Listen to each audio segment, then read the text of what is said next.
Have you ever wondered what would happen if every memory that defines who you are disappeared overnight? Not your name, not your face, but the invisible story you've been telling yourself for your entire life. The story that says, "This is me." It sounds impossible. Yet neuroscience has revealed something deeply unsettling. The version of yourself you trust the most may not be something you discovered. It may be something your brain continuously creates. Every morning you wake up believing you're the same person you were yesterday, the same dreams, the same personality, the same identity. But what if that feeling is only an illusion? What if there has never been a permanent you to begin with? Think about it. Every cell in your body changes. Your beliefs evolve, your memories shift, your priorities transform. Even your brain physically rewires itself throughout your life. Yet despite all of that, you still feel like the same person. Why? Where does this feeling of continuity come from? Is there really an unchanging self living somewhere inside your mind? Or is your identity simply the greatest story your brain has ever told? For thousands of years, philosophers searched for the answer. Today, psychology and neuroscience are beginning to uncover clues that are stranger than anyone imagined. Because the greatest illusion isn't what you see when you look at the world.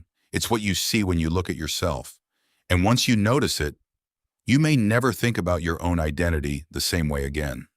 If I asked you one simple question, who are you? You'd probably have an answer almost instantly. You might tell me your name, your profession, your personality, the experiences that shaped your life, but none of those things are actually you. They're descriptions, pieces of information, a story, and stories can change. Imagine opening your favorite book, only to discover that every time you read it, the words rearrange themselves ever so slightly. The plot would still feel familiar. The characters would still seem the same, but over time, it would become a completely different story. Surprisingly, that's remarkably similar to how your memory works.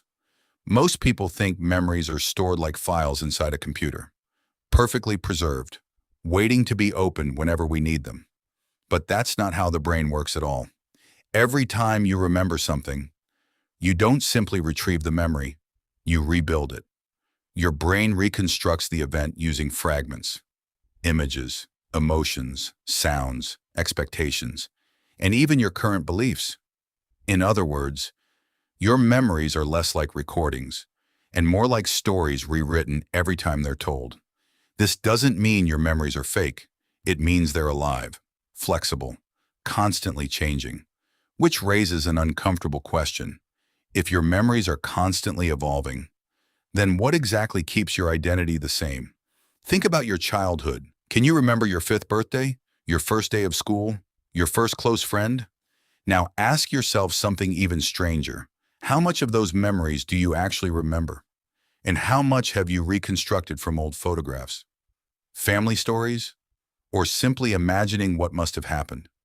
We rarely stop to question it, because the brain doesn't care about creating a perfect record of the past. It cares about creating a story that makes sense, a story that connects yesterday to today, and today to tomorrow. Without that story, the world would feel chaotic, so your brain performs an extraordinary act. Every single moment, it edits, it fills in missing pieces, it smooths over contradictions, and it quietly whispers the same sentence. This is still you. But what if that feeling of continuity isn't proof that your identity is permanent? What if it's simply proof that your brain is an incredibly talented storyteller? Imagine waking up tomorrow with every memory from your life completely erased. You could still walk. You could still speak. You would still recognize objects. Your heart would continue beating. Your lungs would continue breathing. But one question would suddenly become impossible to answer. Who are you? Most of us believe that our identity lives somewhere inside the brain, like a tiny observer, quietly watching everything unfold, a voice behind our thoughts, a permanent self. But despite decades of research, scientists have never found a single place in the brain where the self exists. There is no hidden room, no central command center, no tiny person sitting behind your eyes, pulling the strings. Instead, your brain is made of billions of neurons working together. Different networks process vision, others process language, others help create emotions, make decisions, and retrieve memories. Yet none of these systems by themselves contain you.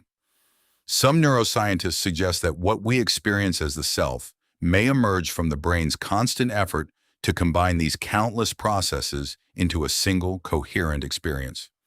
Think of an orchestra. No single instrument creates the symphony. It's the harmony between them that gives rise to the music. Your mind may work in a similar way. What you call me could be the result of billions of microscopic events happening every second, so seamlessly that they feel like one continuous person. But there's another twist. Your brain doesn't simply react to reality, it predicts it every second.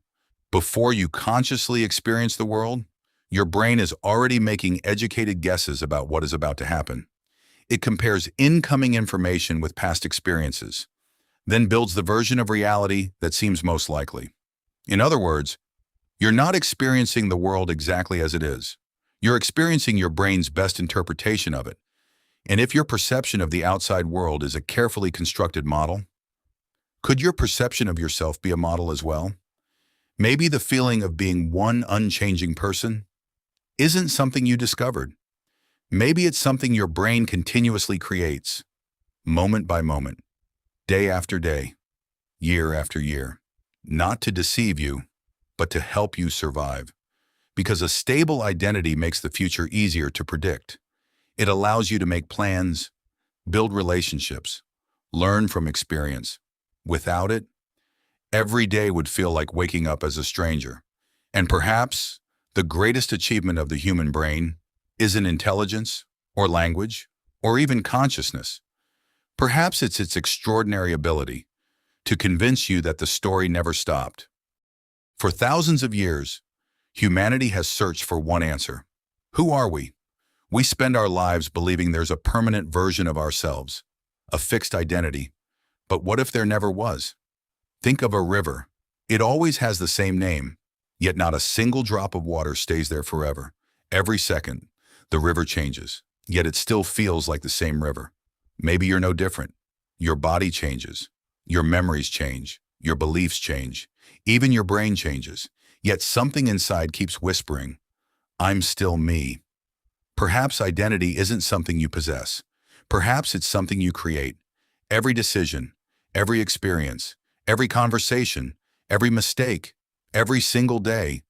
And if that's true, then your past doesn't define you. Your fears don't define you. Your failures don't define you, because the person you are becoming hasn't been written yet. Maybe the greatest freedom isn't changing the world. Maybe it's realizing you were never trapped by the person you used to be. So, who are you? Are you your memories, your thoughts, or simply the story your brain keeps telling? Maybe there was never a fixed version of you. Maybe you've been changing every moment of your life without ever noticing. And if that's true, then tomorrow, you don't have to become someone else. You only have to become a better version of the person you're becoming today. The greatest illusion was never about the world around you. It was the belief that you could never change. See you on the next journey.